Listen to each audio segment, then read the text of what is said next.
So it's Thursday, July 11th, 2024. It's just around 20 minutes to 7 here in Queens, New York. So today is my day off. I decided to watch the Vice President Jagdeo'S press conference. And I was looking at it and I was making some notes primarily concerning the AFC, its new leader.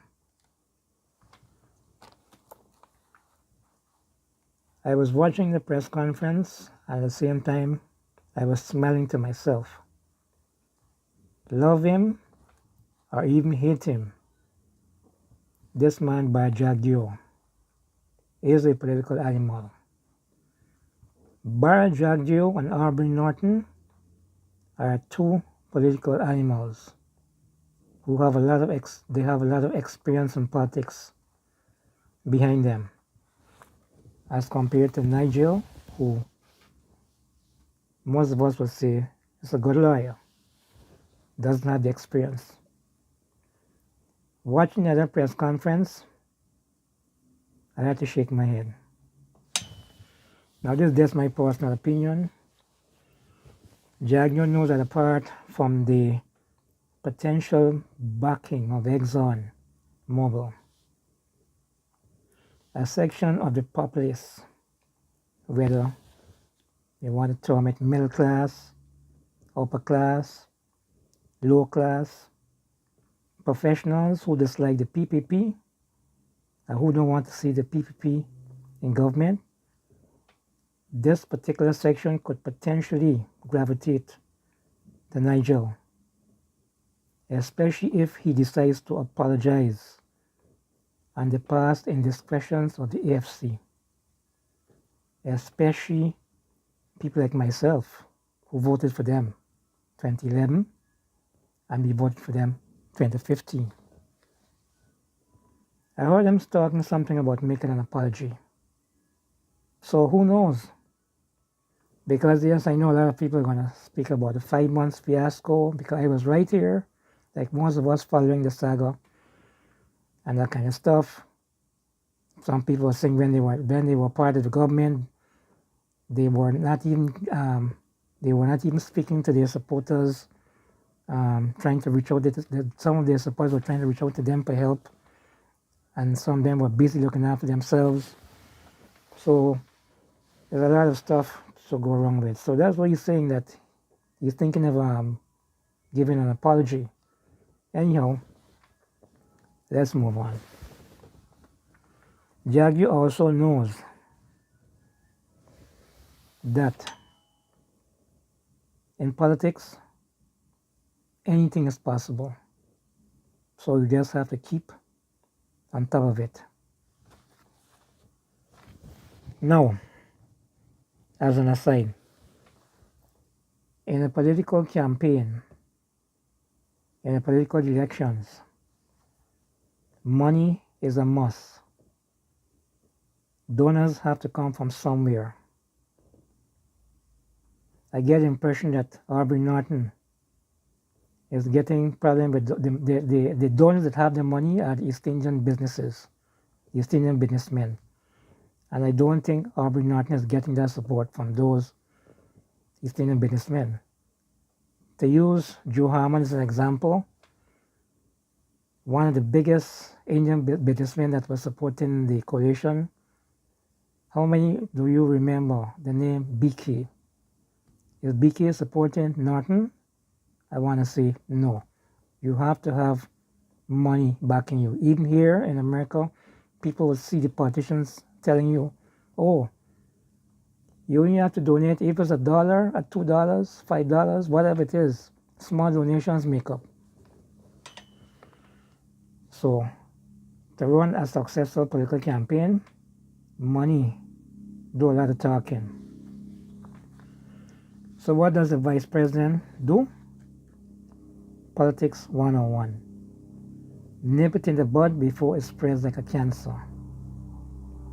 Before there's an increase in momentum, and before you know it, things start looking good for the AFC. That's just my humble opinion. Hence his choice of words in today's press conference. At this point, Jagdeo doesn't trust Exxon Mobil, especially for that statement coming out of the Guyana president, the Exxon Mobil Guyana president, Alistair Rutledge, about Exxon Mobil not being in conflict of interest with the AFC, seeing that their number one lawyer is the boss AFC. Hence, you would find Jagdeo using the words conflict of interest every time against Exxon Mobil. I was only focusing on the AFC's involvement. The AFC calling the vice president calling out the AFC in today's press conference. The VP mentioned that Exxon has a payment stream going towards NIGEL. The government doesn't know what is the amount in terms of money that ExxonMobil makes to NIGEL. Remember, he's the boss for AFC, the new boss, I should say. And there is a potential for money to be funneled to the AFC party. That's not me saying that, that's the vice president saying that. You can look back at the whole press conference. My only focus was on that part concerning NIGEL, because I backed the AFC in 2011 and 2015, so I wanted to hear what he was speaking about the AFC. He's also not buying that pronouncement by NIGEL that if he becomes president, he would cut ties completely with ExxonMobil. Or if he gets into parliament, he would cut ties completely with ExxonMobil. But Jagdeo is not, he's not buying into that. Also, he mentioned in a press conference calling Nigel's wife, Cathy Hughes, who, if I could remember, I think she was the tourism minister. He was alleging that she owned a company, Video Omega, and apparently Video Omega got some sort of money from doing work for the government. And she said that the Video Omega, her company, was under new management. He said when they got into power, they found checks signed in her name, giving money to her own company. That's just his allegation, not mine. Also, he proceeds to discredit all three of the persons appointed to the three-man Petroleum Commission by Nigel. Let me see if I can remember those three. Dr. Vincent Adams, most of you would see him on David Hines' program. He's an AFC executive. Shamir Ali, former ambassador for Guyana to Kuwait. And last but not least, the third name that I'm missing. I'm trying to remember who is the third name that I'm missing in this three-man panel. Vincent Adams, Shamir Ali, and there's a third person that I can't remember right now who's on this three-man committee. So that's my personal opinion, and I think from now until next year, in all the VP's press conferences, the AFC's name will be mentioned, and I guess more revelations are to come. That's my three-piece. I am out. Enjoy your evening, people.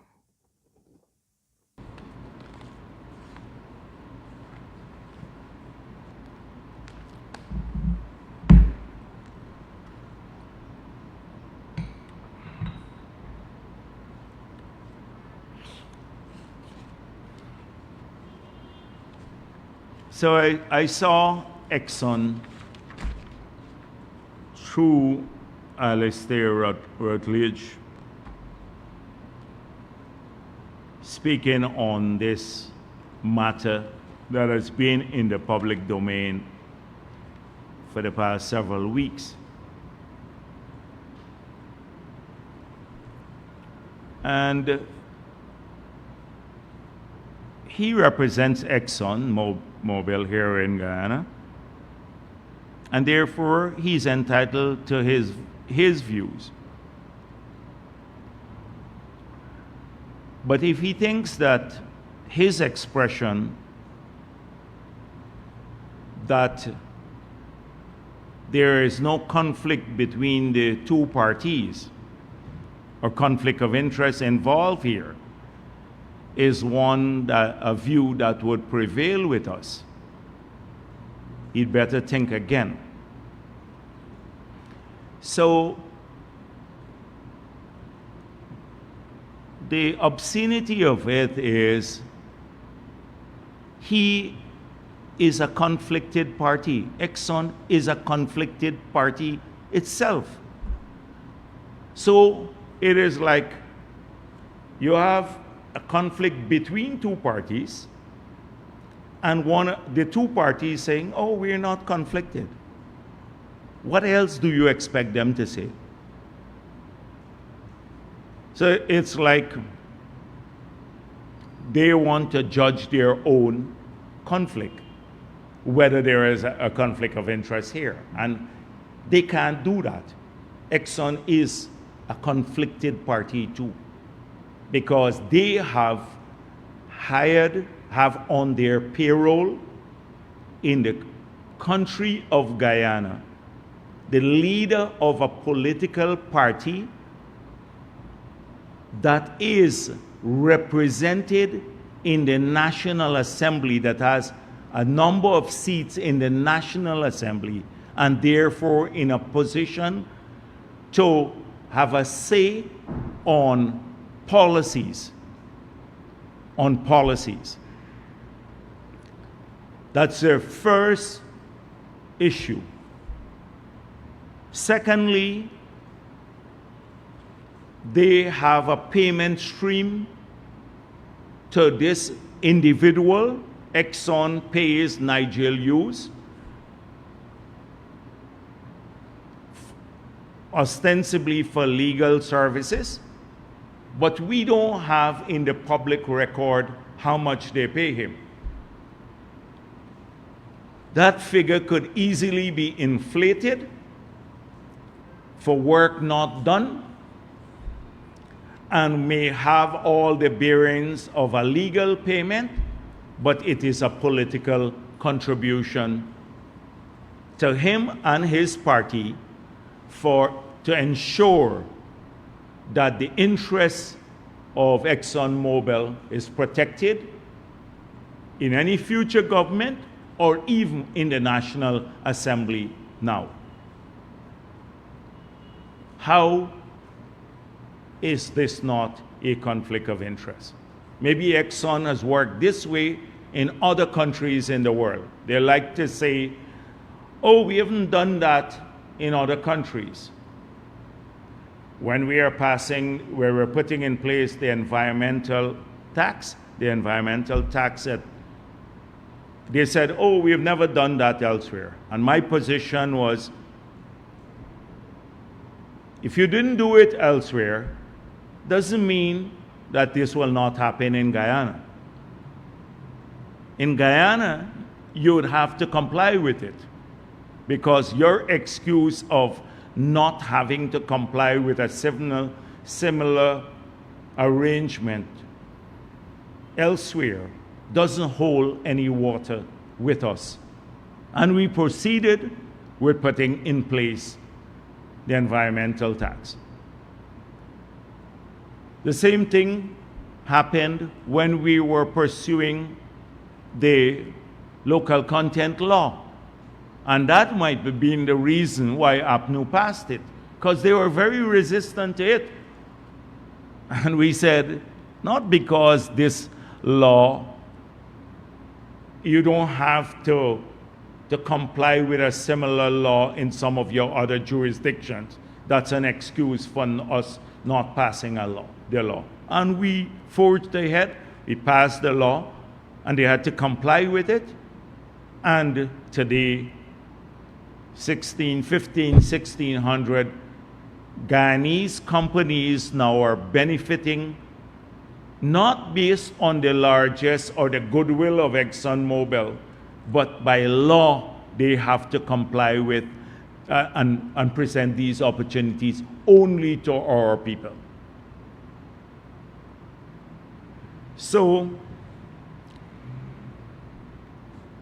I said you will hear more, or ExxonMobil will hear more on this matter from us at the appropriate time and place. Today is not the time and place, but they will hear from us. We believe it's a serious case of conflict of interest.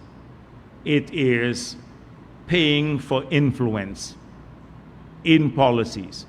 And even now, the obscenity of it all. Oh, if I become president, then I will exit this relationship. So he has now to deflect attention from all of this. The AFC has embarked on a deception. They've deceived the people of this country many times before. They deceived us with that Koningsberg Accord. They deceived the country with the manifesto that they put forward in 2015. Cathy Hughes and many of the others deceived the country, but she deceived when she said to the newspapers and the public, I've left Video Mega from the time I became minister. I've exited the company, and we later found out that she was signing checks on behalf of the country 3 years later, and in her own ministry approving business for the company. And then she signs a check on behalf of the company. This was 3 years after she said publicly, I no longer have any part of this company, I've recused myself, I've exited the company. We've heard this before. So you can imagine why no one would believe Nigel Hughes when he says this.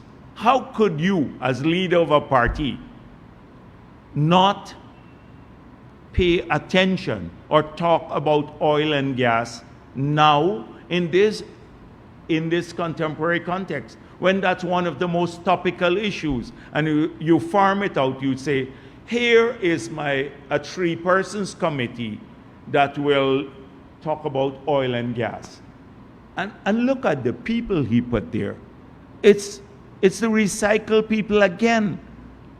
We know Patterson, one of the most corrupt individuals here, and that's been demonstrated over and over, and he has to face charges before the court. He talks about moral revival. Shamir Ali, I didn't even know he was convicted or something. I saw a news report. But he is from another era. And his claim to fame was they had put him in Kuwait in the last government as ambassador. He is recycled AFC. And Vince Adams was there, who signed on to, I think it's like the environmental permit, who is a sycophant who presents himself as the great technical person, the conscience of Guyana and the oil and gas industry. And he signed on to this mediocre environmental permit when he had the power to produce a different one or to hold the company to the account. And now I hear them saying some perfunctory words, oh, we may want to renegotiate, we support the government. Prevarication, all sorts of prevarication. All of the prevarication, imagine they were to win and Nigel Hughes becomes the president. You think anything they say now will matter?